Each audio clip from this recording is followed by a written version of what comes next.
5.3. Stop! This isn't what I meant! New writers often ask me how much say a writer gets in casting, what happens if the scene isn't being played as you hoped, or what you do if a line is being delivered incorrectly.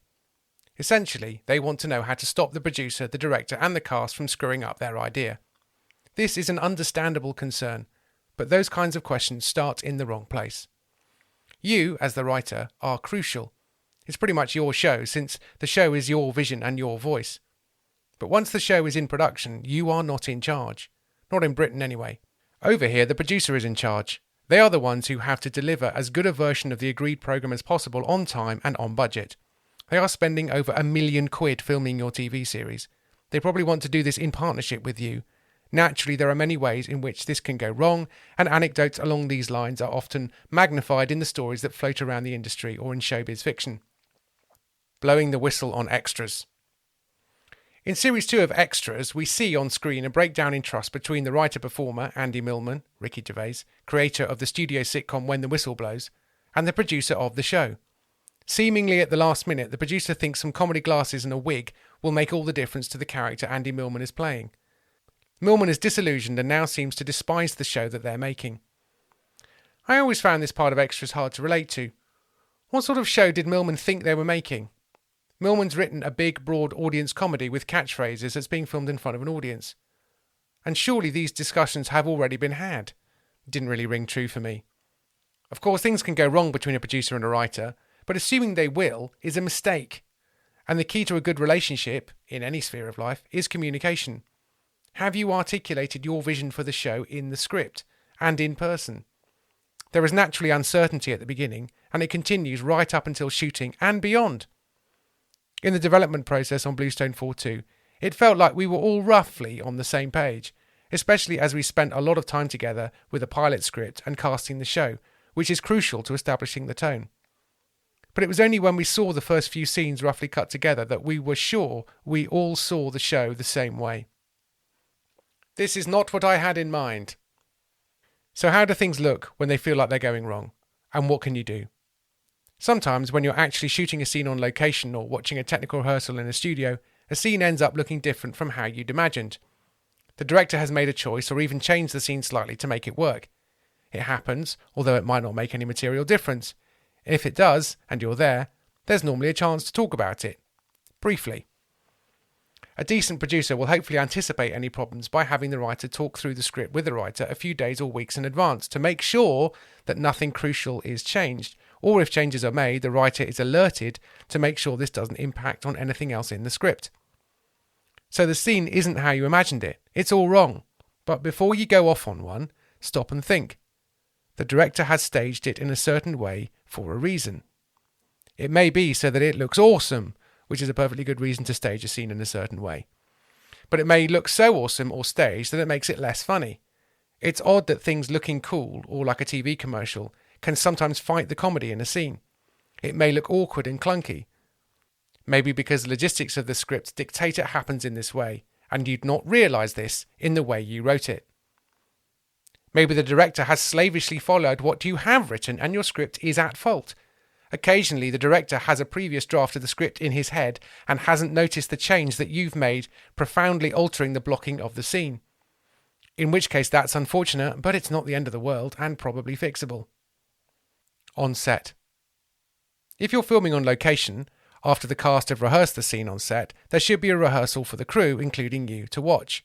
After that, there should be a quick huddle with the producer and director, and you have a chance to make suggestions, e.g., Barry is saying that line about the fence post a bit weirdly. He should play it as if he's angry rather than puzzled. Does that make sense? And the director will be able to convey that note to the actor if they think it's going to help. Remember, as the writer, you know what motivates your characters in every moment of the script. The director knows how to bring the best out of the actors, so you do your job and let them do theirs. If a problem develops once they start shooting the scene, it's best not to bowl up to the director and tell them they've got it all wrong. They've got lots of other things to worry about. Talk to the producer, who might say they tried it a different way at first, but the cast felt it was very unnatural or it proved not to be practical because, say, a prop turned out to be more fiddly on the day than expected and they needed a line to cover it. It's complicated, isn't it? This is no wrong place. Sometimes, on the day, things don't quite work out as you'd expect, for reasons beyond the director's or producer's control. In the Christmas episode of Bluestone 4-2, there's a brief scene from a nativity play, which takes place on a temporary stage erected in the base. When it came to shooting, the stage was built in a slightly different place from where we'd imagined it would go, which meant that one of the scenes wouldn't quite work as planned. We wanted Rocket to be standing in one of the watchtowers behind the stage, but that wasn't going to work now, as he'd been too far away and it would seem odd. Moving the stage would have taken too long, and the reasons Rocket needed to be in the watchtower had been largely cut from the script. So he put a military vehicle behind the stage and had Rocket stand on that, and it looked great, perhaps better. There's usually more than one way to stage a scene and find the funny. Keep an open mind and work with what you have. Casting. You're watching a take of your scene in your show, and an actor keeps saying a line in a weird or wrong way. This happens quite a lot, but there are a number of things to consider before getting too cross. You've probably been in on the casting of the show, so hopefully you're happy with the actor playing the part and what they bring to it. Bear in mind the actor is only really thinking about their character's perspective, which at first seems very narrow-minded or vain, but is both legitimate and very useful. They can, will, and should question the logic of lines, whether their character would do or say the lines that you've written. The "what's my motivation" is a cliche, but it's true. Every line needs to be motivated by character, story, and logic, rather than being a useful transition line or exposition. It may be that the line they're saying wrong is inconsistent with the character this actor is playing. Maybe your line requires shouting, but the actor doesn't think the character is very shouty. So either the line is indeed inconsistent, or the situation doesn't demand shouting. Or they think dropping their voice is more effective and shows greater anger. Or they haven't noticed the exclamation mark at the end of the line. There are times when the line isn't ever going to be said right, in your opinion. It may work fine for other people. If it sounds weird and wrong, it might be cut in the edit, but don't dwell on it. The actor who's mangled one of your jokes has probably done something brilliant with another line somewhere else in the script, turning a straight line into a joke with a tone of voice. Or reacted to a line in a really funny way. Let go of that line. In a half-hour sitcom, you really should have about 100 jokes. There are others. Page direction. Maybe the line would have been fine, but the logic of it wasn't clear from what's on the page, especially if it was a short line where the sense was quite hard to determine. Sometimes a direction in the script will help, e.g. Nick, like a sullen teenager, just doing my best. TV is made fast and there isn't time to stop over every line and talk about it, so a bit of direction on the page can speed things along. But if you do it too much, it looks like you, as the writer, don't trust the actors to find the line, or the director to direct the actors. So you need to find a balance. A few key directions will help, but if you have several in every scene, you'll start to look paranoid.